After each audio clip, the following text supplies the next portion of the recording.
Welcome to as computer के online class में आप सभी का स्वागत है। आज की क्लास हमारी एक्सेल की बिगनर्स टू एडवांस क्लास की सीरीज है, जहां पर हम एक्सेल में बिग डेटा को एनालाइज करने के लिए जिन जिन फॉर्मूलों का हम यूज़ करते हैं उन फॉर्मूलों को लेकर मैं इस क्लास में आया हूं। और साथ में ये फार्मूले बिगनर्स के लिए भी बहुत ज़्यादा ज़रूरी हैं, और जो भी बिगनर्स हैं उसके साथ जो भी काम कर रहे हैं पहले से, उन्हें बड़े बड़े डेटा को एनालाइज करने में बहुत ज़्यादा दिक्कतें होती हैं। तो उन प्रॉब्लम्स को सॉल्व करेंगे यहाँ पर इन फार्मूले की मदद से। तो ये यहाँ पर हम कौन कौन से फार्मूले को कवर करने वाले हैं। तो हमारा सबसे पहला फार्मूला क्या है, काउंट इफ है। यहाँ पर दूसरा हम फार्मूला कवर करने वाले हैं सम इफ़ या फिर सम इफ्स को यहाँ पर क्लियर करेंगे। इसके बाद हमारा अगला फार्मूला एच लुकअप है, और उसके बाद अगला फार्मूला हमारा वी लुकअप का है। इसके बाद हमारा पाइवट टेबल है। इस तरीके से हम इन सीरीज़ को यहाँ पर पढ़ने वाले हैं। तो चलिए आइए शुरुआत करते हैं इस क्लास की। तो सबसे पहले यहाँ पर जैसे काउंट इफ का फंक्शन है, तो ये फंक्शन हमारा क्या काम करता है। तो जैसे डेटा में किसी भी ऐसी चीज़ों को जिन्हें हमें काउंट करने की आवश्यकता है, कोई भी कंडीशन के बेस पर हम किसी चीज़ों को काउंट करना चाहते हैं, तो ये डेटा भी एक बहुत छोटा सा है। यहाँ पर ये डेटा आपको बहुत ब्रॉड भी मिल सकता है कहीं पर, और बहुत छोटे डेटा में तो हम डायरेक्टली मतलब कि काउंट कर सकते हैं। लेकिन जब डेटा हमारे पास अच्छा खासा कम से कम 10-20-50 हज़ार लोगों का डेटा कलेक्ट होता है, 1,00,000-2,00,000 लोगों का, और वहाँ पर हमें यूज़ करना पड़ जाता है, तो इन मतलब कि ये फॉर्मूले ही हमारी क्या करते हैं, मदद करते हैं। तो बिग डेटा से लेकर आपके शॉर्ट डेटा तक में ये डेटा मतलब कि एक्सेल की फाइल्स को या एक्सेल के डेटा को एनालाइज करने में बहुत ज़्यादा मदद करते हैं। तो सबसे पहला जो हमारा फॉर्मूला है वो है काउंट इफ का। तो काउंट इफ के फॉर्मूले को हम लोग यहाँ पर कवर करने वाले हैं। तो सबसे पहले समझते हैं कि काउंट इफ का फॉर्मूला किस तरीके से क्या काम करता है। तो जैसे काउंट इफ का जो फंक्शन का जो फॉर्मूला होता है, तो वो फॉर्मूला देखिए यहाँ पर हम यूज़ करने वाले हैं। तो मैंने यहाँ पे कुछ क्वेश्चंस को क्रिएट किया है, और उनके आंसर्स को यहाँ पर हम फाइंड आउट करेंगे। कि जैसे मेरे पास एक क्वेश्चन है, यहाँ पर ये डेटा है हमारा, यहाँ पर नाम दिया हुआ है, और यहाँ पर जेंडर दिया हुआ है, फिर एज दिया हुआ है, कंट्री दिया हुआ है, और उनका मैरिटल स्टेटस दिया हुआ है, मैरिड है, सिंगल है, क्या है। तो वो इस हिसाब से यहाँ पर डेटा को क्या है, क्रिएट किया गया है। तो यहाँ पर देखिए क्वेश्चन हमारा है कि what is the number of married individuals in the data set. इस डेटा सेट में ऐसे कितने लोग हैं जो मैरिड हैं। तो मुझे इस डेटा सीट पर फाइंड करना है उन लोगों को जो मैरिड हैं। तो आइए कैसे फाइंड करते हैं और कौन सा फॉर्मूला हम यहाँ पे यूज़ करेंगे। तो यहाँ पर हम यूज़ करने वाले किसका, काउंट इफ का। तो काउंट इफ की मदद से कहीं पर भी अगर कहा जाता है कि मुझे बताइए कि इसमें ऐसे कितने लोग हैं जिन्होंने मतलब शादी की हुई है, जिनकी शादी हो चुकी है, तो उन लोगों को मुझे फाइंड आउट करना है। तो ये इसको हम अलग अलग तरीके से अलग अलग जगहों पर प्रयोग कर सकते हैं। तो सबसे पहले मैं जिस पर भी मुझे इसका मतलब कि रिजल्ट चाहिए, मैं वहाँ पर इस तरीके से क्लिक करता हूँ, और क्लिक करने के बाद यहाँ पर इस तरीके से मैं क्या करता हूँ, देखिए मैं थोड़ा सा छोटा ही रखता हूँ स्क्रीन को ताकि विजिबल रहे सारी चीज़ें। ठीक है, तो यहाँ पर मैं सबसे पहले क्या करता हूँ, फार्मूला को टाइप करने के लिए इक्वल लगाता हूँ। मेरा फार्मूला क्या है, काउंट इफ। तो काउंट इफ यहाँ पर जैसे ही आता है, मैंने काउंट इफ ले लिया है, और इस तरीके से टैब प्रेस किया, या टैब नहीं प्रेस करते हैं तो वैसे भी आप डायरेक्टली ब्रैकेट को लगा सकते हैं। ठीक है, तो यहाँ पर टैब प्रेस करने के बाद फॉर्मूले को लगाया, तो यहाँ पर मुझसे पूछ रहा है रेंज। तो मुझसे यहाँ पर रेंज पूछी जा रही है। तो रेंज क्या है, मतलब कि देखो ये सारे लोग हैं जो मैरिड अनमैरिड हैं। ठीक है, तो यहाँ पर मैं रेंज को पूरा भी दे सकता हूँ। तो यहाँ से मैं रेंज को ले लेता हूँ, यहाँ पर इस तरीके मैंने रेंज दे दी है। और रेंज देने के बाद ये मुझसे पूछा क्राइटेरिया, मतलब मुझे क्या चीज़ इस पर फाइंड आउट करनी है। तो मुझे फाइंड आउट करना है ऐसे कितने लोग हैं यहाँ पर जो मैरिड हैं। ठीक है, तो आप सिंगल कॉलम भी यहाँ पर सेलेक्ट करके इस चीज़ को ढूंढ सकते हैं, या फिर आपने पूरा डेटा को रेंज को लेना है तो रेंज को भी ले सकते हैं। तो मैंने यहाँ पर पूरा सिंगल मतलब पूरा डेटा ही लिया है, और यहाँ पर मुझे फाइंड आउट करना है मैरिड पर्सनस को। तो मैं यहाँ पर स्पेलिंग बहुत करेक्ट टाइप करेंगे। स्पेलिंग इसलिए करेक्ट टाइप करेंगे, अगर स्पेलिंग गलत हुई तो वो आपको रिजल्ट 0 ही देगा। तो यहाँ पर मैंने टाइप किया है क्या, मैरिड। मैरिड टाइप करने के बाद मैं इस तरीके से क्या करता हूँ, ब्रैकेट को क्लोज करके और एंटर करता हूँ। तो जैसे ही मैं एंटर करूँगा, यहाँ पर मुझे पता चलेगा कि इस सीट पर जितने भी लोग हैं उनमें से 6 लोगों की क्या है, शादी हो चुकी है। तो जरा देखते हैं, एक बार काउंट करते हैं क्या ये सही बता रहा है। तो जैसे कि ये मैरिड है 1 2 3 4 5 एंड 6। तो यहाँ पर टोटल इस सीट पर 6 लोग हैं जिनकी शादी हो चुकी है। मेरा नेक्स्ट क्वेश्चन भी यहाँ पर है। नेक्स्ट क्वेश्चन मेरा है कि what is the number of individual from the USA in the data set. इस डेटा सेट में ऐसे कितने लोग हैं जो यूएसए से बिलोंग करते हैं। तो उन लोगों को मुझे क्या करना है, काउंट करके देना है। तो चलिए आइए मैं क्या करूँगा, फिर से वही फार्मूला यूज़ करता हूँ, काउंट इफ़ का। काउंट इफ़ के फार्मूले को मैं इस तरीके से ब्रैकेट लगाता हूँ। इसने मुझसे फिर रेंज मांगा, तो मैं रेंज यहाँ पर दे देता हूँ। ये मेरी रेंज है। रेंज को देने के बाद मैंने कॉमा और फिर डबल इंटेड कॉमा लगाया है, और यहाँ पर मैं क्या ढूंढने वाला हूँ, तो मुझे ढूंढना है भाई यूएसए से कितने लोग हैं। तो मैंने इस तरीके से ब्रैकेट को, डबल इंटेड कॉमा को, कोटेशन मार्क को बंद किया और फिर मैंने यहाँ पर एंटर किया है। तो यहाँ पर 3 पर्सन्स ऐसे हैं जो कहीं ना कहीं से यूएसए से बिलोंग करते हैं। इसके बाद अगला फॉर्मूला हमारा है, अगला क्वेश्चन हमारा है कि what is the number of female individuals in the data set. तो देखिए यहाँ पर जेंडर का ऑप्शन है, यहाँ पर जेंडर पे बताया गया male female male female male female. तो मुझे यहाँ पे फाइंड आउट करना है कितने लोग हैं जो इस पर फीमेल है, कितने फीमेल कैंडिडेट्स हैं। तो यहाँ पर देखिए 3 आया है यूएसए से। तो यहाँ पर यूएसए से एक बंदा ये है जॉन, दूसरा बंदा ये है डेविड, तीसरा बंदा ये है यहाँ पर क्रिस्टोफर। तो 3 बंदे हैं जो यूएसए से हैं। अब यहाँ पर मैं बात करने वाला हूँ कि मुझे इतने कितने कैंडिडेट यहाँ पर फीमेल्स हैं। तो फीमेल कैंडिडेट्स के लिए मुझे फिर से काउंट इफ का फॉर्मूला यूज़ करना है। तो मैं यहाँ पे टाइप करता हूँ काउंट इफ टाइप करने के बाद मैंने ब्रैकेट को ओपन किया है और ब्रैकेट को ओपन करने के बाद भाई वैसे ही एज यूजुअल मैं यहाँ पे रेंज दे देता हूँ। रेंज देने के बाद यहाँ पर डबल इंटू कॉमा के अंदर कोटेशन मार्क के अंदर मैं लिखता हूँ जो मुझे फाइंड आउट करना है। तो यहाँ पर मुझे फाइंड आउट करना है कि यहाँ पर कितने ऐसे हैं जो फीमेल हैं। तो फीमेल कैंडिडेट्स को मुझे फाइंड आउट करने के लिए इस तरीके से फॉर्मूले को लिखना है। रेंज और क्राइटेरिया पर यहाँ पर काम होता है। तो रेंज और क्राइटेरिया को मैंने लिखने के बाद यहाँ पर एंटर किया है। तो यहाँ पर टोटल फीमेल कैंडिडेट्स हैं 5। एक बार काउंट करके देखते हैं मैनुअली 1 2 3 4 5। भाई ये डेटा छोटा है तो यहाँ पर हम क्या कर रहे हैं, आसानी से फाइंड आउट कर ले रहे हैं कि 5 लोग हैं। मैं डायरेक्टली भी देख सकता था, लेकिन मुझे काउंट इफ का फंक्शन आपको बताना था जो आपके डेटा एनालाइज करने में आपकी मदद करेगा जब डेटा आपके पास बहुत ही ज़्यादा होगा। तो काउंट इफ फंक्शन एक कॉमन फंक्शन है जो बहुत ज़्यादा यूज़ किया जाता है। तो इस फंक्शन को अच्छी तरीके से आपको हमेशा याद रखना है और इस तरीके से आपको यूज़ करना है। इसके बाद हम दूसरे फंक्शन की बात करते हैं सम इफ। सम इफ हमारा क्या करता है कि बहुत सारे जैसा डेटा है, जैसे कि मान लीजिए अभी मैंने बताया कि बिग डेटा होता है। बिग डेटा में क्या होता है, एक स्पेशल मतलब कि नंबर्स को लेकर या स्पेशल वर्ड्स को लेकर जिस पे हमें काउंटिंग करनी होती है, तो वहाँ पर हम यूज़ करते हैं सम इफ का।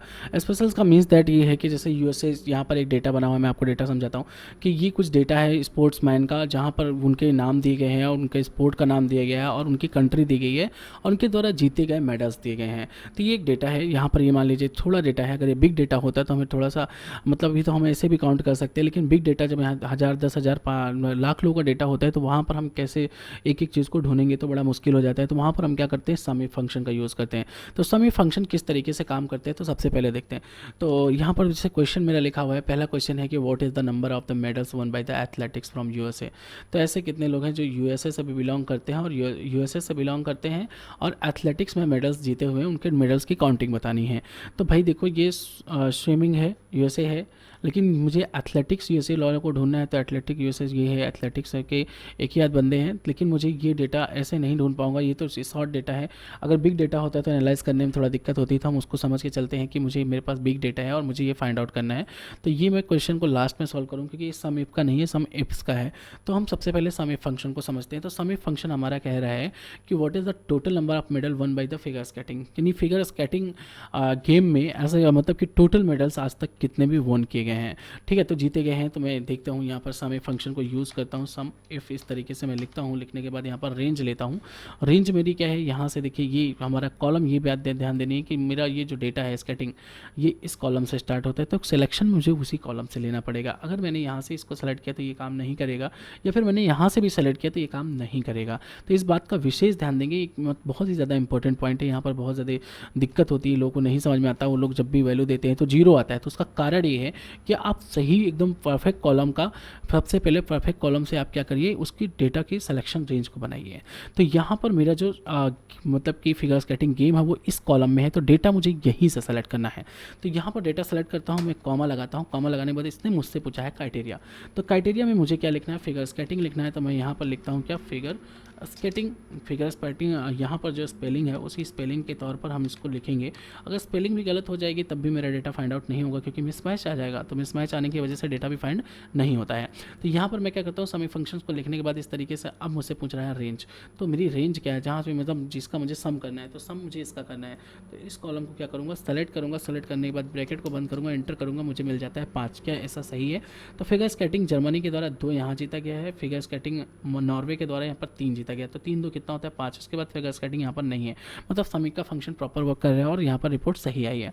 इसके बाद हम आगे देखते हैं। मेरा तीसरा क्वेश्चन है, what is the total number of medal is one by the USA and Jamaica. तो देखिए यहाँ पर क्या होता है ना कि ये थोड़ा सा क्या है, थोड़ा सा मतलब है, लेकिन इस फंक्शन को हम सम इफ फंक्शन को ही दूसरे तरीके से भी यूज़ कर सकते हैं। इसमें यहाँ पर इसने मांगा है 2, या तो मैं दोनों को अलग अलग निकालूँ फिर उसके बाद दोनों को ऐड करूँ, तो मैं क्या करता हूँ एक ही फंक्शन को डबल तरीके से कैसे चलाते हैं आज हम ये भी सीख लेते हैं। तो यहाँ पर मैंने लिखा क्या है, सम इफ लिखने के बाद ब्रैकेट को इस तरीके से ओपन किया है और रेंज मेरी क्या है। अब देखिए रेंज किस बात की बात कर रहा है, यूएसए की, तो यूएसए यहाँ से स्टार्ट होता है ना कि यहाँ से, ये स्पोर्ट है, कंट्रियाँ हैं, तो कंट्री वाले कॉलम को मुझे इस तरीके से सेलेक्ट करना है। ये बहुत ज़्यादा लोगों के साथ गलती होती है, जैसा मतलब कि मोस्टली बिगनर्स के साथ ये प्रॉब्लम बहुत ज़्यादा आती है। तो भाई बिगनर्स इस बात को समझ के चलेंगे, ठीक है। तो कॉमा लगाते हैं। क्राइटेरिया मेरा क्या है, क्राइटेरिया मेरा है यूएसए को मैं यहाँ पे टाइप करता हूँ इस तरीके से। इसके बाद इसने मुझसे मांगा है रेंज मेरा क्या है, तो भाई सम रेंज मांग रहा है, तो सम रेंज ये है मेरी, यहाँ से मुझे ऐड करना है, ठीक है। तो मैं यहाँ से इसको क्या करता हूँ, फिर से दे देता हूँ, कुछ भी एक्स्ट्रा डेटा मैं नहीं देता हूँ, ठीक है। तो यहाँ पर मैंने एंटर किया है, तो यहाँ पर आ गया 67 सिर्फ एक फंक्शन आया है, ठीक है। 67 यूएसए से आया है, लेकिन इसने यूएसए एंड जमैका दोनों की बात किया है, तो अब मुझे जमैका भी इसी में ऐड करना है। तो देखिए यहाँ पर ये होती है क्या, फार्मूला बार, मैंने पहले वीडियो में बताया था, आप वीडियो को देख के सकते हैं।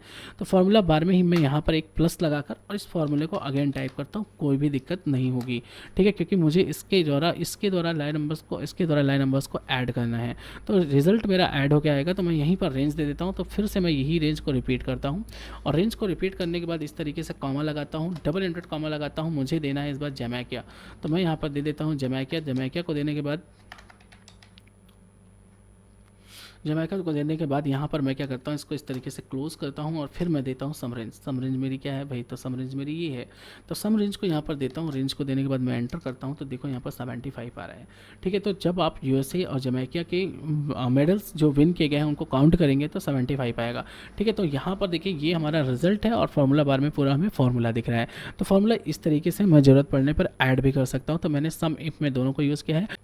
तो यहाँ पर हम यूज़ करने वाले हैं किसका, सम इफ फंक्शन का। देखिए यहाँ पर सम इफ फंक्शन का क्यों यूज़ करेंगे, क्योंकि प्रॉब्लम हमारी ये है कि हमें ऐसे नंबर्स को फाइंड करना है जो एथलेटिक्स भी हो और यूएसए से हो। मैंने इसलिए छोड़ दिया था क्योंकि मैंने सबसे पहले आपको सम का यूज़ पढ़ाया, सम इफ का। अब हम पढ़ने वाले किसको, सम इफ फंक्शन को। सम इफ फंक्शन क्या करता है, तो देखो यहाँ पर what is the total number of medals one by the athletics from USA, यानी ऐसे लोगों की मुझे तलाश करनी है जो एथलेटिक्स हो और यूएसए से हो, एथलेटिक्स भी हो यूएसए से हो, तो उनके नंबर्स का मुझे टोटल देना है, ठीक है। तो यहाँ पर टोटल्स को कैसे देंगे, तो देखिए यहाँ पर मैं लिखता हूँ क्या, सम इफ फंक्शन को लिखने के बाद रेंज देता हूँ। तो यहाँ पर देखो थोड़ा सा डिफर होगा कि ये सबसे पहले सम रेंज मांगेगा, तो मैं इस तरीके से सम रेंज दे देता हूँ, फिर कॉमा लगाता हूँ। तो इसने मेरे से क्राइटेरिया रेंज 1 मांगा है, तो क्राइटेरिया रेंज 1 ये है। इस रेंज में मुझे तलाश करनी है उन लोगों की जो एथलेटिक्स वाले हों, एथलेटिक्स वाले बंदे की मुझे क्या करनी है, तलाश करनी है। तो मैं एथलेटिक्स यहाँ पे दे दूँगा। इसके बाद मुझे क्राइटेरिया रेंज 2 की बात कर रहा है, यहाँ पर मुझे तलाश करनी यूएसए की। किसकी तलाश करनी है, यूएसए की। तो मैं यहाँ पर लिख देता हूँ यूएसए लिखने के बाद ब्रैकेट को बंद करता हूँ। तो देखो यहाँ पर सबसे पहले मैंने दिया है रेंज, फिर क्राइटेरिया 1 दिया है, रेंज, फिर क्राइटेरिया रेंज दिया है, क्राइटेरिया 1 दिया है, फिर क्राइटेरिया रेंज 2 दिया है, फिर क्राइटेरिया 2 दिया है यहाँ पर। और इस तरीके से मैं एंटर करता हूँ तो मुझे मिलता है 9 नंबर्स। तेरा देखे हैं तो यहाँ पर देखो एथलेटिक्स सिर्फ ये है, लेकिन ये जमाइका है, फिर एथलेटिक्स यहाँ पर ये है जो यूएसए है, फिर एथलेटिक्स यूएसए का कोई भी जोड़ नहीं मिल रहा है, ये रशिया है। तो यहाँ पर एथलेटिक्स यूएसए सिर्फ 9 है। तो यहाँ पर देखो इसने क्या किया, 9 काउंट हमें करके दे दिया है, क्योंकि टोटल एक ही फंक्शन एक ही जगह पर है जहाँ पर दोनों एक साथ मिल रहे हैं, एथलेटिक्स और यूएसए। तो वहाँ पर टोटल मुझे 9 मिल रहा है। तो इस 9 को मुझे इस तरीके से ढूंढ कर देना था। तो जब मैंने आपको सम इफ फंक्शंस का इस तरीके से यूज़ करते हैं, तो सम इफ फंक्शंस को जब आप टाइप करने जाते हैं तो सबसे पहले इस चीज़ को समझिए कि यहाँ पर इसने मांगा क्या। तो सबसे पहले सम रेंज मांगी, तब क्राइटेरिया रेंज मांगता है, तब क्राइटेरिया रेंज दिया तो क्राइटेरिया मांगता है, फिर क्राइटेरिया रेंज 2, क्राइटेरिया 2, फिर क्राइटेरिया रेंज 3। ये जितना आप बढ़ाते जाएंगे ये बढ़ता जाएगा। आप जितना भी इसमें कंडीशन लगाना है आप लगा लीजिए, रिजल्ट जो आएगा वो कभी भी गलत नहीं आएगा। अगर जितना भी बड़ा बिग डेटा है उसमें हमें इतनी ज़्यादा टेंशन नहीं लेनी है, आराम से सम इफ फंक्शन का यूज़ करना है और आसानी से इसका रिजल्ट ढूंढ सकते हैं। अगला फंक्शन हमारा एच लुकअप है। एच लुकअप देखने समझते हैं सबसे पहले एच लुकअप होता क्या है। तो एच लुकअप क्या होता है, ये देखिए डेटा को हॉरिजॉन्टली डेटा जो लिखा होता है उस पर उसको ये क्या करता है, फाइंड आउट करने का काम करता है। तो देखिए हम लोग मोस्टली क्या करते हैं, जैसे ये डेटा को मैं सबसे पहले समझाता हूँ आपको।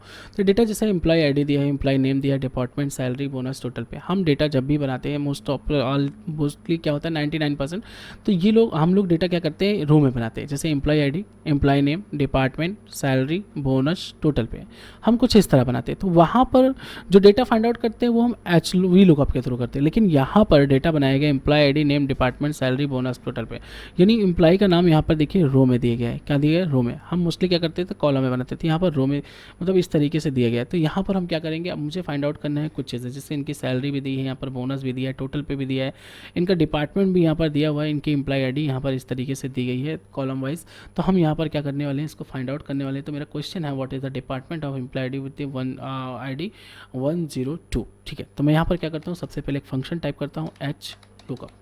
यहाँ पर एच लुकअप का ही यूज़ होगा क्योंकि डेटा हमारा इस तरीके से बना हुआ है कि हम मतलब कि कॉलम में इस तरीके से बना हुआ है कि हम यहाँ पर एच लुकअप फंक्शन के थ्रू ही फाइंड आउट कर सकते हैं, वी लुकअप के थ्रू नहीं कर सकते।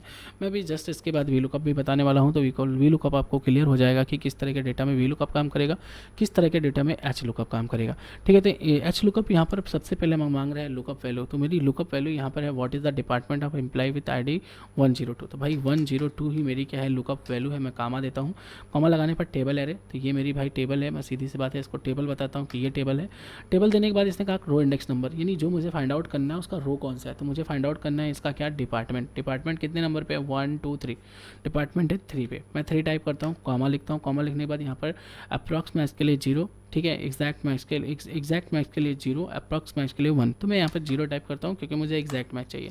इस तरीके से एंटर करता हूँ, तो यहाँ पर देखिए इसका डिपार्टमेंट आया क्या, मार्केटिंग। 102 एम्प्लॉय आईडी क्या है, 102 का डिपार्टमेंट क्या है, मार्केटिंग है। 102 डिपार्टमेंट क्या है, मार्केटिंग है। ठीक है, ये डेटा शॉर्ट है, मतलब छोटा डेटा है। अगर आपका बिग डेटा है तो अब इसके बिना आपका काम नहीं होगा। इसी तरीके से इक्वल यहाँ पर मैं टाइप करता हूँ क्या, एच लुकअप फिर से, और फिर मेरे क्वेश्चन को एक बार समझता हूँ, what is the total pay of employ with ID 102। Total pay ये है हमारी, टोटल पे मुझे फाइंड आउट करना है 107 के टोटल पे क्या है। तो यहाँ पर मैं क्या करता हूँ, सबसे पहले लुकअप वैल्यू दे देता हूँ। तो लुकअप वैल्यू क्या है, 107 की मुझे क्या है, टेबल एरे देता हूँ। टेबल एरे टोटल ये है मेरी, और उसके बाद कॉमा लगाता हूँ। कॉमा लगाने के बाद रो इंडेक्स नंबर, भाई कौन से रो पर है, टोटल 1 2 3 4 5 6 नंबर पे है। तो मैं यहाँ पर क्या टाइप करता हूँ, 6 टाइप करता हूँ इस तरीके से, और यहाँ पर दे देता हूँ 0 के लिए, क्योंकि मुझे एग्जैक्ट मैच चाहिए, इसलिए मैं यहाँ पर 0 टाइप करता हूँ। और इस तरीके से मैं क्या करूँगा, एंटर करूँगा। तो यहाँ पर 85 आ रहा है, तो ये 107 की जो टोटल पे है कितनी, 8500 रुपये। अगला क्वेश्चन है what is the salary of employ with ID 105 ID number है एम्प्लॉय की, एम्प्लॉय आईडी है, और उसकी सैलरी कितनी। देखो ये है सैलरी, ये है बोनस, ये है टोटल पे, ठीक है ना। तो मुझे सैलरी फाइंड आउट करना है किसकी, 105 की। तो 105 की सैलरी यहाँ पर कितनी है, 70,000। But by H lookup how to find, तो देन सबसे पहले हम क्या करेंगे, एच लुकअप को टाइप करते हैं। टाइप करने के बाद यहाँ पर लुकअप वैल्यू मेरी क्या है, 105 है। यहाँ पर मैं टाइप कर देता हूँ 105 टेबल एरे मैं पूरी टेबल एरे यहाँ पे सेलेक्ट कर देता हूँ, कॉमा, रो इंडेक्स नंबर 1 2 3 4। तो यहाँ पर क्या टाइप करेंगे, 4 कॉमा 0, एग्जैक्ट मैच के लिए मैं यहाँ पे 0 लगाता हूँ। ठीक है, इस तरीके से एंटर करता हूँ। तो यहाँ पर देखो इसके 70,000 सैलरी आ जाती है, एग्जैक्ट आ जाएंगे। फिर मैं एक बार इस लुकअप को लिखता हूँ, मैं आपको समझा देता हूँ कि यहाँ पर देखो भाई लुकअप वैल्यू है, तो जिसके लिए हम वैल्यू ढूंढने जा रहे हैं उसको हम कहते हैं लुकअप वैल्यू। उसके बाद यहाँ पर है टेबल एरे। टेबल एरे जो भी टेबल आपने बनाई है उस टेबल को यहाँ पर आप सेलेक्ट कर देंगे पूरा। इसके बाद आपका रो इंडेक्स नंबर, जो डेटा आप फाइंड करना चाहते हैं वो किस रो में है, ये रो नंबर आप दे देंगे। तो यहाँ पर आसानी से ये फाइंड होकर आ जाता है। ठीक है, तो इस तरीके से हम यहाँ पर एच लुकअप फंक्शन का यूज़ करते हैं। अगर आप चाहें तो मैं एच लुकअप को आपको थोड़ा सा और आसान कर सकता हूँ। मान लो नहीं, वो मैं क्या करता हूँ आपको नेक्स्ट क्लास में पढ़ाता हूँ, ठीक है, क्योंकि ये क्लास भी बहुत वैसे ही भी बड़ी होने वाली है, तो मैं बहुत ज़्यादा क्लास को बड़ी नहीं करता हूँ। छोटी क्लासेस में इंटरेस्ट ज़्यादा होता है, तो इसलिए मैं थोड़ा सा छोटी क्लासेस को ही मेंटेन करता हूँ। फिर मैं स्पेशली एक बार एच लुकअप और वी लुकअप को स्पेशली एक बार मैं आपको दोनों के डिफरेंस को और अच्छे से समझा दूंगा, तो क्लियर हो जाएगा अगर कोई डाउट बचता है तो। ठीक है, मैं अब आता हूँ कहाँ पर, वी लुकअप के फंक्शन पर।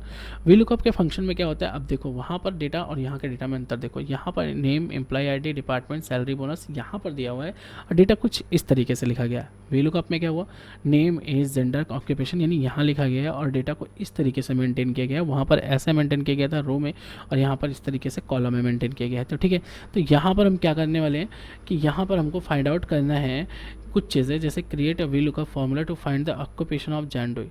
ठीक है, जैन डोई का जो ऑक्यूपेशन है वो मुझे फाइंड आउट करना है। तो यहाँ पर मैं वी लुकअप फंक्शन का यूज़ करने वाला हूँ। तो यहाँ पर मैं इस तरीके से इक्वल लगाता हूँ, लिखता हूँ वी लुकअप। वी लुकअप लिखने के बाद मैं टैब प्रेस करता हूँ, मेरा फॉर्मूला ऑटोमेटिक टाइप हो जाएगा। उसके बाद सबसे पहले ये मुझसे पूछता है कि वी लुकअप की वैल्यू क्या है, लुकअप वैल्यू क्या है। तो देखिए, जब हम कोई नंबर देते हैं तो नंबर को एक्सेल के किसी भी फार्मूले में डायरेक्टली डिफाइन कर सकते हैं, लेकिन जब हम कोई नंबर डिफाइन नहीं करते हैं, इसकी जगह पर हम कोई वर्ड्स डिफाइन करते हैं, यानी टेक्स्ट को डिफाइन करते हैं, तो टेक्स्ट को डिफाइन करने के लिए हमेशा डबल कोटेशन मार्क के अंदर करते हैं। तो यहाँ पर मुझे जो फाइंड करना है जॉन डे का ऑक्यूपेशन को मतलब कि फाइंड आउट करना है। तो मैंने इस तरीके से लिखा है जॉन डे, स्पेलिंग को मैच कराएंगे क्योंकि स्पेलिंग मिसमैच होने पर भी ये नहीं आएगा। जॉन डे मैंने लिखने के बाद इस तरीके से कॉमा लगाया है। कॉमा लगाने के बाद इसने मुझसे पूछा है टेबल एरे। टेबल एरे मैंने यहाँ पे दे दिया है। टेबल एरे देने के बाद इसने मुझसे पूछा है कि कॉलम इंडेक्स नंबर क्या है, ये नेम, एज, जेंडर, ऑक्यूपेशन। तो 1 2 3 4। तो यहाँ पर मेरा कॉलम इंडेक्स नंबर क्या है, 4 है। उसके बाद फिर मैं इसके लिए यहाँ पर 0 लगा देता हूँ। उसके बाद एंटर करता हूँ। तो देखो जॉन डे यहाँ पर एक एम्प्लॉय का नाम है और उसका मुझे प्रोफेशन पता लाना है। तो मैं जब भी कोई टेक्स्ट को या टेक्स्ट से रिलेटेड कोई डेटा डिफाइन करूँगा तो डबल इंडेड कॉमा यानी कोटेशन मार्क के डबल इंडेड कोटेशन मार्क के अंदर करूँगा। ठीक है। नंबर जब डिफाइन करते हैं तो एज यूजुअल मैंने जैसे पीछे ही बताया है कि मैं नंबर डायरेक्ट 102 इसके पहले लिख रहा था, एम्प्लॉय आईडी आराम से लिख रहा था और सारी चीज़ें हो रही थी। तो उस तरीके से अगर मैं यहाँ पर देखूँ तो मैं यहाँ पर इंटर जैसे ही करता हूँ तो मेरा डेटा साइंस जो कि जॉन डे का क्या है, यहाँ पर जॉन डे का क्या है, ये ऑक्यूपेशन है। तो इस तरीके से जॉन डे का ऑक्यूपेशन मुझे ढूंढने के लिए मैं आसानी से यहाँ पर वी लुकअप फंक्शन को यूज़ करके देख सकता हूँ। इसके बाद क्वेश्चन नंबर 2 है हमारा, create V lookup formula to find the age of Michaeli. तो माइकली की मुझे एज को फाइंड आउट करना है इस डेटा से। एक प्रकार से ये शॉर्ट डेटा है, अगर बिग डेटा मिलता है तो हम क्या करेंगे, यहाँ पर इक्वल करेंगे। इक्वल करने के बाद हम वी लुकअप के फंक्शंस को लेते हैं इस तरह टैप करके। यहाँ पर वी लुकअप के अंदर फिर जब मैंने बताया कि अगर मैं कोई भी टेक्स्ट को फाइंड करने जा रहा हूँ, टेक्स्ट के लिए कोई वैल्यू फाइंड करने जा रहा हूँ, तो मैं यहाँ पर सबसे पहले इस तरीके से टेक्स्ट को लिखूँगा और टेक्स्ट को लिखने के बाद मैं लगाऊंगा यहाँ पर क्या, कॉमा। अगर नंबर है तो मुझे इन्वर्टेड कॉमा लगाने की नीड नहीं है, जैसे मैंने यहाँ पे इन्वर्टेड कॉमा लगाया है। आप इन्वर्टेड कॉमा लगाने की कोई भी नीड नहीं है, आप इन्वर्टेड कॉमा मत लगाइए। ठीक है। और इसी तरीके से आगे हम क्या करेंगे, अब यहाँ पर आगे कॉमा लगाया है तो कॉमा में मुझे पूछा टेबल एरे। मैं यहाँ पर इस तरीके से टेबल एरे ले लेता हूँ। टेबल एरे को लेने के बाद मैं फिर से क्या करता हूँ, कॉमा लगाता हूँ। यहाँ पर कॉलम इंडेक्स नंबर मांग रहा है, मुझे क्या चाहिए, एज। तो 1 और 2। यहाँ पर कॉलम इंडेक्स नंबर क्या है, 2 है, तो मैं यहाँ पर 2 ले लेता हूँ। फिर एग्जैक्ट मैच के लिए मैं यहाँ पर ले लेता हूँ क्या, 0 लेने के बाद इस तरीके से इसको बंद करते हैं और यहाँ पर एंटर करते हैं। तो आपको देखा माइकली की एज यहाँ पर क्या है, माइकली की एज है 45। तो यहाँ पर मुझे माइकली की क्या मिल जाएगी, एज मिल जाएगी। तो माइकली की एज को हम लेने के बाद यहाँ पर इस तरीके से, अब देखिए बहुत सिंपल सा हमारा काम है। यहाँ पर आप देख सकते हैं कि माइकली मैंने यहाँ पर कोटेशन में लिखा, मैं बता रहा हूँ बार बार, मैंने यहाँ पे भी आपको बताया है कि जब मैं कोई भी टेक्स्ट के लिए वैल्यू फाइंड करूँगा तो मैं कोटेशन मार्क के अंदर लिखूँगा। अगर मैं ये नहीं कर रहा हूँ तो ये वैल्यू फाइंड होकर नहीं आएगी। ठीक है। तो इस बात को जरूर ध्यान दीजिए कि बहुत इंपॉर्टेंट नोटिस पॉइंट है जिसे आपको नोट करना है। इसके बाद मेरा अगला जो क्वेश्चन है यहाँ पर ये कह रहा है भाई कि create a V lookup formula to find the occupation of person whose name start with B. ठीक है। तो ऐसे केसेस में हम क्या करेंगे, देखिए ऐसे केसेस में थोड़ा सा चैलेंजिंग है ना, थोड़ा सा चैलेंजिंग है। तो देख लेते हैं ऐसे केसेस में हम क्या करने वाले हैं। तो यहाँ पर हम करने वाले ये हैं कि हम फॉर्मूले को सबसे पहले क्या करें, वी लुकअप को हम लेते हैं।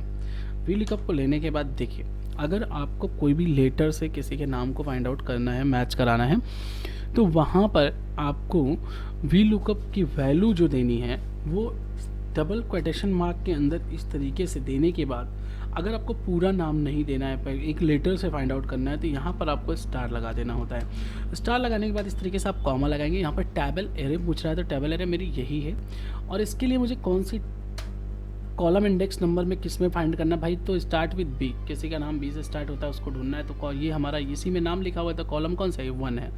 1 लेने के बाद यहाँ पर हम टाइप कर देते हैं फॉल्स। फॉल्स टाइप करने के बाद इस तरीके से हम इसको कर देते हैं 1। अब देखते हैं किसका नाम बी से स्टार्ट होता है। यहाँ पर देखिए बॉब जॉनसन। बॉब जॉनसन का जो नाम है वो बी से स्टार्ट होता है। तो अगर कभी ऐसा केस आता है कि आपको एक अल्फ़ाबेट से किसी के नाम को ढूंढने की ज़रूरत है, तो यहाँ पर आप क्या यूज़ करेंगे, तो बी के बाद आप क्या लगा देंगे, देखिए यहाँ पर स्टार लगा हुआ है तो बी के बाद आपको लगाना क्या होता है, स्टार। अगर आप स्टार लगा के काम कर रहे हैं तो यहाँ पर कोई भी दिक्कत नहीं आएगी, इस तरीके से ढूंढ कर आपको दे देगा। ठीक है। तो वी लुकअप का फंक्शन मैं इसके पहले भी वीडियोज़ में बता चुका हूँ और मैं आज फिर से वी लुकअप के फंक्शन को मैंने आपको रिपीट करा दिया। यहाँ पर मैंने sum if, account if, sum if, V lookup, H lookup के फंक्शंस को मैंने कंप्लीट कराया है। एक बार हम लोग यहाँ पर पाइवोट टेबल एंड चार्ट को भी देख लेते हैं, है ना। तो पाइवोट टेबल एंड चार्ट मैं एक बार और बता चुका हूँ, जिस पर मैंने बहुत कम डेटा को लेकर मैंने पाइवोट टेबल एंड चार्ट बताया था। आज मैं कोशिश कर रहा हूँ कि मैं आपको एक अच्छे से थोड़ा ज़्यादा डेटा के साथ मैं आपको इसको बताऊँ।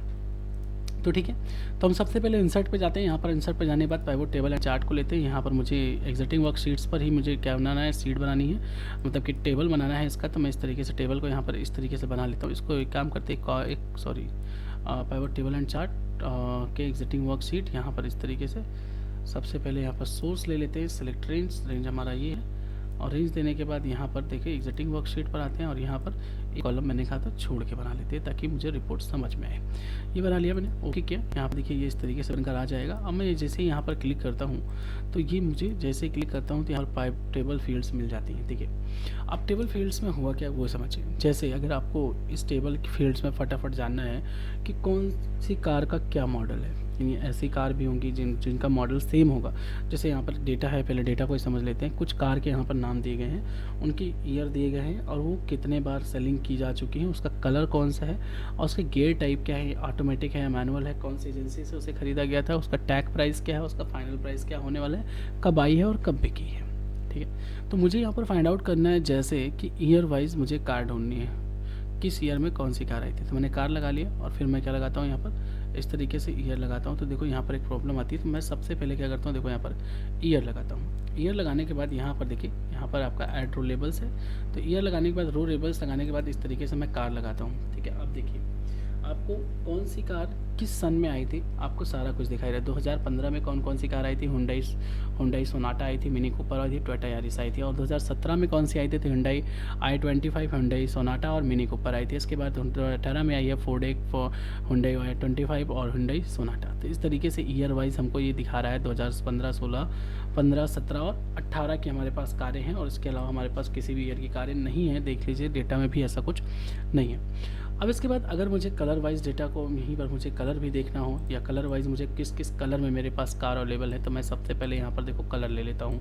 मेरे पास डिफ़र कलर सिर्फ इतने ही हैं, उसमें कौन कौन सी कार किस कलर की है। तो देखो ब्लू कलर में सिर्फ फोर्ड एज है। उसके बाद रेड कलर में मेरे पास हुंडई है, ब्लैक में मेरे पास हुंडई सोनाटा मिनी कूपर है। ठीक है, ब्लू में, ठीक है, ब्लू में मेरे पास ये 3 गाड़ियाँ हैं, रेड में फिर से ये 2 हैं, येलो में ये मेरे पास है। तो ये देखिए इस तरीके से इन्होंने मेंटेन किया कि मतलब पाइवोट इस तरीके से मेंटेन है कि हम आसानी से डेटा को ट्रैक कर सकते हैं। अब जैसे मुझे जानना हो कि मेरे पास कौन कौन सी कारें ऑटोमेटिक है और कौन सी गियर वाली है, तो मैंने यहाँ पे ऑटोमेटिक गियर यहाँ पे 2 है मेरे पास, और फिर मैं कार पे टिक करता हूँ। तो देखो यहाँ पर कार मॉडल है, यहाँ पर देखिए ऑटोमेटिक कारें हैं ये, और ये कौन सी है, मैनुअल कार्स हैं। ठीक है, अब आप कहेंगे कि सर कार तो बहुत ज़्यादा है, तो एक बात समझिए ये कार भी रिपीटेड है। देखिए टोयोटा यारिस यहाँ पर भी है, तो कहीं पर नीचे टोयोटा यारिस होगा, टोयोटा यारिस नहीं है तो मिनी कूपर है, मिनी कूपर देखिए यहाँ पर भी है, मिनी कूपर यहाँ पर भी है, हुंडई i25 यहाँ पर है, हुंडई i25 तो इस तरीके से रिपीटेड है वो, इसी हिसाब से ऑटोमेटिक मैनुअल में सिर्फ उन्हीं को रिपीटेड वैल्यू को ये नहीं शो कराएगा। ठीक है, अब मैं जानना चाहता हूँ एजेंसी वाइज, तो मेरे पास किस एजेंसी से कितनी कारें हैं। तो मेरे पास केवल 4 एजेंसी हैं जहाँ से मेरी कार आती हैं। तो एक है ये ब्रिंघम में, और एक है लाइपोल में, इसके बाद दूसरी है लंदन में, और तीसरी है कि मैनचेस्टर में। तो ये इस तरीके से जितनी भी मेरे पास कारें हैं उन कार का भी डेटा यहाँ पर बाई एजेंसी वाइज शो हो रहा है ना। तो कहने का मतलब पाइवोट एंड टेबल को जब भी हम बनाते हैं, मैं अलग अलग डेटा में आपको कई बार थोड़ा थोड़ा करके पार्ट में दिखाऊंगा कि पाइवोट एंड टेबल में जब हम डेटा को लेते हैं तो बस एनालाइज करना इतना आसान हो जाता है कि ये समझ लीजिए कि मैं जिस हिसाब से भी अपने डेटा को शो कराना चाहूँ मैं फटाफट अपने डेटा को शो करा सकता हूँ। तो बस इसीलिए लोग पाइवोट टेबल को ज़्यादा लाइक करते हैं कि मैं डेटा को एनालाइज करने के लिए पाइवोट टेबल एंड चार्ट का मैं यूज़ करना चाहता हूँ, जिससे मुझे चीज़ें बहुत आसानी से आ जाएँ। तो आज की क्लास यहीं पर रोकते हैं, फिर मिलते हैं नेक्स्ट क्लास में। Thank you.